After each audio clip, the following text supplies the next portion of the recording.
ये तस्वीर, ये मंजरनामे अरब क़यादतों के सामने नहीं आ रहे, मुस्लिम उम्मा के सामने नहीं आ रहे।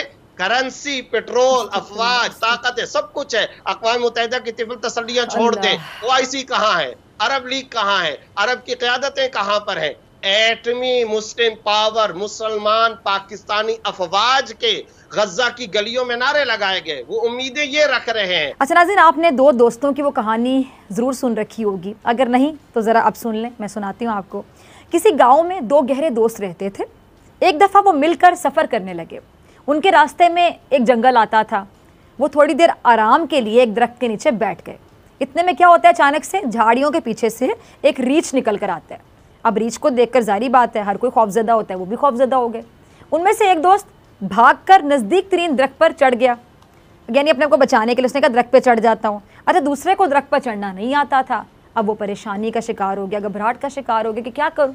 उसे फ़ौरन ख्याल आया कि रीछ मुर्दा चीज़ों को नहीं खाता। तो उसने क्या किया कि वो फ़ौरन ज़मीन पर लेट गया। उसने अपना सांस रोक लिया और रीछ ने उसके करीब जाकर उसे सूंघा। उसे यकीन हो गया कि वो तो मुर्दा है, लिहाजा वो उसे बग़ैर नुकसान पहुँचाए वहाँ से चला गया। जब रीछ चला गया तो दूसरा दोस्त दरख्त से नीचे आया। उसने अपने दोस्त से पूछा कि रीछ ने तुम्हारे कान में क्या कहा था। साथी ने जवाब दिया कि रीछ ने कहा था कि खुद गर्ज दोस्तों पर कभी भी भरोसा ना करना। अब इस कहानी का सबक क्या है, क्योंकि हर कहानी का कोई ना कोई सबक होता है, हमारी रहनुमाई के लिए होती हैं कहानियाँ। वो अलग बात है कि हम सीखते नहीं हैं, सिर्फ सुना देते हैं, कहानी सुन लेते हैं, कहानी सबक नहीं सीखते। अब इसका सबक क्या है कि दोस्त वही है जो मुसीबत के वक्त काम आए, क्योंकि सच्ची दोस्ती का पता चलता ही मुश्किल वक्त में। दोस्ती में बड़े बड़े दावे किए जाते हैं, मैं तुम्हारे लिए ये कर दूंगा, वो कर दूंगा, लेकिन जब मुश्किल वक्त आता है ना, तो कहते हैं ना, लग पता गया, फिर लग पता जाता है कि कौन दोस्त था और कौन नहीं था। फ़लस्तीनी मुजाहिरीन से झड़पों में इस्राएली फ़ौज ने शेलिंग और बराह रास्त फायरिंग की है, जिससे फ़लस्तीनियों की बड़ी तादाद ज़ख्मी हुई है। अच्छा, इसराइल ने आज भी गज़ा पर बमबारी की है, जिसके नतीजे में 4 फ़लस्तीनी शहीद और कई घर मलबे का ढेर बन गए हैं। इतने दिन से जारी झड़पों में गज़ा में जो शहादतों की मजमूई तादाद है वो 219 बताई जा रही है। इनमें 63 बच्चे शामिल हैं, 36 ख़वातीन हैं, 16 बुज़ुर्ग शामिल हैं। जबकि दूसरी जानिब फ़लस्तीन के इशू पर सलामती कौंसिल का चौथा इजलास भी बेनतीजा ख़त्म हो गया। अक़वाम मुत्तहिदा की सलामती कौंसिल का इजलास 1 घंटे से भी कम वक्त जारी रहा और इजलास का कोई मुश्तरका एलामिया जारी नहीं किया गया। अच्छा नाज़रीन, अमरीकी सदर और इसराइली वज़ीर आज़म के दरमियान जो टेलीफोनिक रब्ता हुआ था, जिसमें अमरीकी सदर ने गज़ा में जंग बंदी की हिमायत का इजहार भी किया और हमास के हमलों के जवाब में इसराइल के दिफा के हक़ की भरपूर हिमायत भी की। और अमरीकी कांग्रेस ने इसराइल को मजीद $735 मिलियन का असलहा देने की मंजूरी भी दे दी है। अब यहाँ पे अमरीका का ये दोहरा मयार समझ से बाहर है। दोहरा मयार ही कहेंगे ना इसे। एक तरफ जंग बंदी की हिमायत कर रहा है, दूसरी तरफ इसराइल को असलहा देने की मंजूरी भी दे रहा है। इसीलिए इसराइली वज़ीर आज़म ने जंग बंदी का मुतालिबा मुस्तरद किया और क्या कहना है जी, कहा है कि इसराइली शहरियों पर हमले बंद होने तक मज़ाहमतकारों के खिलाफ जंग जारी रहेगी। अच्छा, अक़वाम मुत्तहिदा की जनरल असम्बली के इजलास में शिरकत के लिए फ़लस्तीनी वज़ीर ख़ारजा की रवानगी में रुकावटें भी डाली जा रही हैं। अब नाज़रीन, वज़ीर आज़म इमरान खान साहब ने 21 तारीख को फ़लस्तीन से ज़ाहिर यकजहती की कॉल दी है, जबकि अक़वाम मुत्तहिदा की जनरल असम्बली का इजलास 20 तलब किया गया। इस पूरे सूरत हाल पर बात करने के लिए मेरे साथ 2 मौजूद मेहमान मौजूद हैं। एक तरफ अमरीकी सदर गज़ा में जंग बंदी की हिमायत का इजहार करते हैं, दूसरी जानिब इसराइल को मजीद $735 मिलियन का असलहा देने की मंजूरी भी दी जा रही है। अमरीका का ये दोहरा मयार समझ आ रहा है आपको? देखें, समझ बिल्कुल आ रहा है, और वो है कि टोटल सपोर्ट टू इसराइल। उन्होंने इसको अपनी प्रॉक्सी आके रखा हुआ है, अपना नाजायज बच्चा बना के रखा हुआ है, और उसको दिन दिहाड़े दिन हर वक्त उसको वेपन एमुनिशन उनको दे रहे हैं और उसको इकोनॉमिक एड भी देते हैं। बात यह है कि अमेरिका की दोगली पॉलिसी बदनीयती I think not is very clear, और प्रेसिडेंट बाइडेन जो 75 से 80 साल के हैं, उनको खुद ख्याल नहीं आता। उनके सेनेटर्स, 20 सेनेटर उनको लिख रहे हैं कि ये दरिंदगी बंद की जाए, ये इंसानी सोच मजालिम बंद किए जाएँ, इंसानियत की बात है, ये मुसलमानों की बात नहीं, ये ह्यूमैनिटी की बात है। उस पर उनका असर नहीं हो रहा, बल्कि जब पूछो वो ये बात करे कि Israel has right to defend.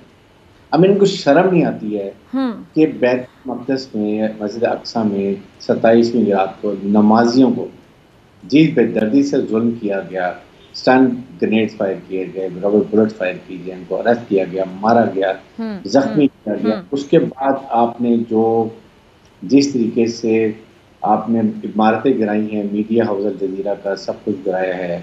और नहाते फिर बात करें कॉन्फ्लिक्ट है, it is not a conflict. Conflict दो मुसल्लह अफवाज के दरमियान, मुल्कों के दरमियान, तो वो तो बेचारे निहत्ते हैं, मजबूरन वो रॉकेट फायर कर रहे हैं, क्या करें। इसलिए अब भी ये बात करना। और फिर अभी जब बात हुई है, अमेरिकन प्रेसिडेंट ने कहा है, अमेरिकन ने he has refused, he said कि no I will continue fighting. I mean करे ना फाइटिंग, ये अगर मुसलमान इकट्ठे होते कामन मुल्क और पाकिस्तान, टर्की और सारे इंडोनेशिया सब बैठे होते, करके दिखाता। द इशू कि एक मजलूम को मार रहे हैं और मजलूम आप ये बड़ा शो कर रहे हैं कि आप बहुत बड़ा कारनामा कर रहे हैं, फिर भी वो आपको नुकसान कर रहे हैं। इशू ये है कि यहाँ पर हमारा इस्लामिक ममालिक का सारा कसूर है।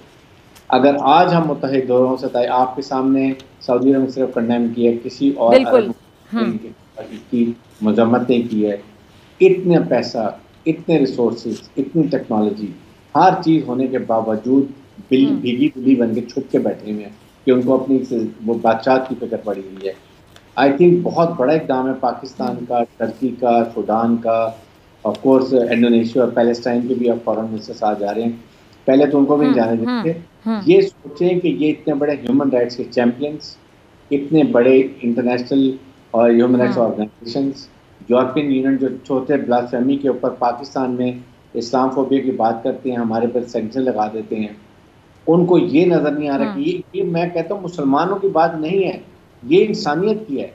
दे आर बिहेविंग लाइक जैसे भेड़िए बैठे हैं वो मजलूमों को मारने के लिए। तो आई थिंक यहाँ पर नज़र आ गया, जब तक मुसलमान इकट्ठे नहीं होंगे, जब तक हमें रिसोर्स को एक्टिव इस्तेमाल नहीं करेंगे, अपनी वॉर मशीनरी नहीं बनाएंगे, अपनी टेक्नोलॉजी इस्तेमाल नहीं करेंगे, अपना बैंक नहीं बनाएंगे। प्रॉब्लम ये इन सब के पैसे अमेरिका में, यूरोप में हैं, दे आर स्केर्ड कि हमारे पैसे फ्रीज हो जाएंगे। ये वजह जिसकी वजह से खामोशी है। बट ये स्टेप जो पाकिस्तान टर्की लिए है, show what happened, but nothing is going to happen. अपने टर्म पे अमेरिका ने 3 दिन आपके सामने यूनाइटेड नेशन का इजलास मुलतवी कर दिया कि और जो करना है मारना है, मार लो गरीब लोगों को। तो I think this is very poor state of affairs. ठीक है जी, ब्रिगेडियर साहब आपका पॉइंट आ गया। मुफ्ती ज़ुबैर साहब मैं आपकी तरफ आना चाहूँगी, आपने ब्रिगेडियर साहब को भी सुना। मुफ्ती साहब मैं चाहती हूँ कि आपकी मौजूदगी का फ़ायदा उठाते हुए आप आज कुरान और सुन्नत की रोशनी में मस्जिद अक्सा की जो फजीलत है, अहमियत है, उससे अवाम को आगाह करें, ताकि इस मुकाम की जो अहमियत है ना वो सबको पता चले कि आखिर जो पूरी मुस्लिम उम्मा है इसकी हिफाजत के लिए क्यों इतना तड़प रही है और किस तरह ये एक तीसरी जंग अज़ीम की चिंगारी भी बन सकती है। जहां तक ताल्लुक है अमेरिका का, जहां तक ताल्लुक है यूरोपीय दुनिया का, वहां के अवाम से अब आवाजें उठ चुकी हैं। अमेरिका के एक शहर के अंदर जो परसों मुजाहरा हुआ, 2.5 लाख अफराद एक मोहतात अंदाजे के मुताबिक वहां पर शरीक हुए और बहुत सारे लोग ऐसा ही खड़े होकर के बाकायदा एहतजाज कर रहे हैं। मुख्तलिफ दीगर मजाहिब के लोग खड़े होकर के यूके के अंदर एहतजाज कर रहे हैं, बरतानिया अमेरिका में एहतजाज कर रहे हैं। लेकिन जो ब्रिगेडियर हारिस साहब ने एक बात फरमाई, ये है असल में काबिल गौर नुक्ता, वो ये कि मुस्लिम उम्मा का किरदार क्या है। फिर मुस्लिम उम्मत बिल उमूम रही, बिलखुसूस मुसलमान क़यादतों का इस वक्त क्या रोल प्ले हो रहा है, ये है इस वक्त हिस्ट्री बनने वाली चीज, ये है असल किरदार, ये है असल बुनियादी एजेंडा, ये है असल point, that is a point. इसको देखने की जरूरत है। आप अखबारात पढ़ती हैं इस उम्मीद के साथ शायद फलां अरब मुमालिक ने मजम्मत की होगी।